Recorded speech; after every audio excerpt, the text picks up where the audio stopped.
Welcome to the Slop Temple. We pray this video helps.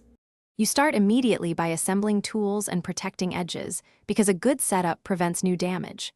Use a microfiber cloth, cotton swabs, isopropyl 70% or higher, and your chosen polish, toothpaste, or a fine polishing paste. Once done, power off the phone and remove the case and any screen protector, then mask the bezel with tape. Next, test a tiny corner to check compatibility.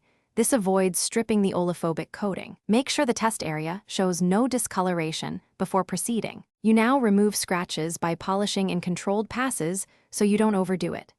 Dab a pea-sized amount of toothpaste or cerium oxide on the cloth and gently rub the scratch in small circular motions with light pressure.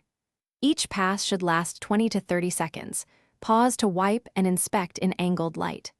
Once you see improvement, repeat up to 5 passes total. Make sure to clean residue with a damp microfiber cloth between passes so you can accurately judge the result.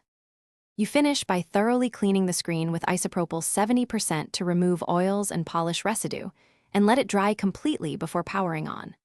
Once dry, verify touch responsiveness and visual clarity.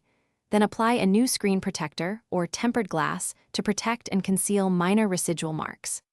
If the scratch remains deep or the digitizer responds poorly, stop DIY work and seek professional glass replacement. One tip: if polish causes haze, gently buff with a fresh microfiber cloth to restore clarity. Thanks for watching. Consider subscribing if we helped you.